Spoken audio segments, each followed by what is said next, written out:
Several countries are now using unmanned aerial vehicle technology, sometimes called UAVs or drones, to increase their surveillance capabilities.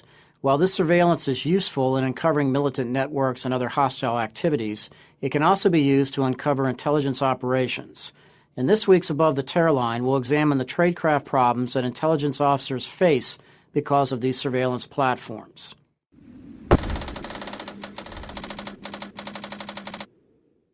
On June 13th, Venezuelan President Hugo Chavez, speaking during his re-election campaign, announced that his country has begun manufacturing surveillance UAVs intended to monitor the country's pipelines, dams, and other infrastructure. The announcement follows reports that the U.S. and Mexican governments are also using surveillance drones to monitor drug trafficking and other criminal activity along the border.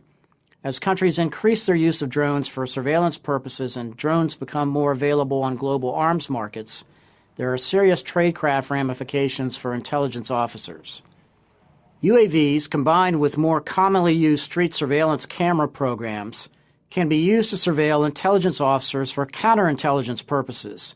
The added coverage can also assist in uncovering the identity of anyone the intelligence officer is meeting with. For example, intelligence officers routinely conduct a surveillance detection route, known as an SDR in the trade, before meeting any human informant. The purpose of the SDR is to look for or to smoke out hostile surveillance being conducted by either the host government or a third country surveillance team. The SDR is well thought out and crafted to go through a series of stair steps, street crossings, channels, or funnels in an effort to determine whether or not you are being followed. The intelligence officer is looking for the same person, car, bike, or motorcycle over a period of time and distance. With the surge in UAVs coupled with the use of street cameras and traditional surveillance, the life of an intelligence officer is made much more complex. Now the IO must think about eyes in the sky while also worrying about the eyes on the ground. In a country with UAVs and great street surveillance cameras, the host government intelligence or security service can leverage the technology and reduce the number of feet or cars in surveillance operations, diminishing the likelihood of getting burned. The IO is then lulled into a trap of believing he isn't being watched, even though he's secretly being watched for blocks, potentially compromising the mission and exposing its human source to hostile intelligence services. What's the above the terror line aspect of this video? When doing surveillance or looking for surveillance, you learn that very few people ever look up. So hostile intelligence services are known to use rooftops to surveil IOs walking their SDRs. With the use of UAVs, even watching above you may not be enough to ensure you're not being surveilled, since many UAVs fly too high to be detected by the human eye. The marriage of UAVs and street cameras make that concept even more efficient and silent. Intelligence officers must think about more novel ways to meet their sources and conduct surveillance detection so they don't get caught.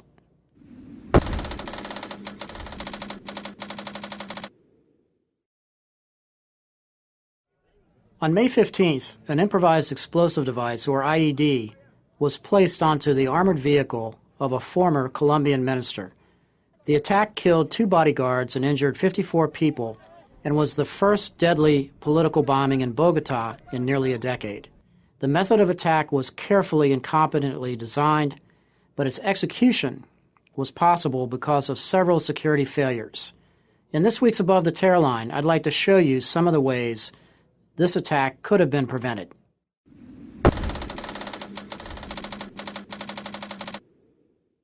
Very rarely in this business do you get a chance to watch a terrorist attack unfold, but in this case we have some very good video footage to demonstrate the methods used.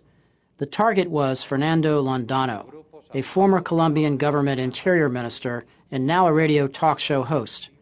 Before the attack, Londano was traveling inside an armored vehicle with a protective security team following in a second car.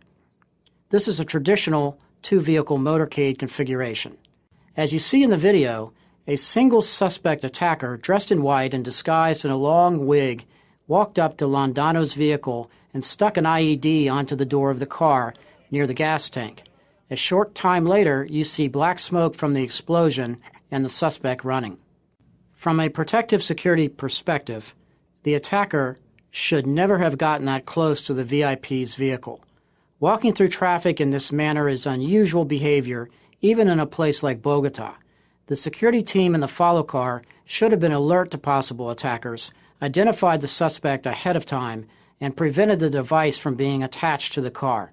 As you can see in the video, the demeanor, focused intent, and behavior of the suspect should have been clear signals for the security team to intercept. Additionally, the route and time of Londano's travel must have been compromised, meaning that the former minister was likely under surveillance or he was following a regular schedule of travel in order for the attack plan to be put in place.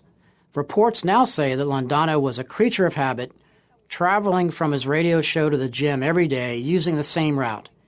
That predictability made it much easier for the attackers to conduct the surveillance that was necessary to pull off the attack. As we've written in the past, counter-surveillance is an important part of this sort of a protection effort. If potential attackers are permitted to conduct surveillance at will, they will be able to find vulnerabilities and plan attacks to take advantage of them. This is a textbook case of how an effective surveillance detection and counter-surveillance effort could have identified and neutralized the threat prior to the attack. What's the above-the-tearline aspect of this video? Ineffective and untrained security personnel can be more dangerous than having no security at all. In some cases, a VIP could be better served by using stealth and deception in their movements, instead of using a protective security detail that will heighten their profile. Varying the time and routes of travels is a prudent measure that few people follow. In this case, the armored vehicle may have saved the former minister's life, but the lessons learned from this attack should be used to prevent future loss of life. The attackers will certainly learn from their failures here, and the next device might be constructed to allow it to defeat a heavily armored vehicle.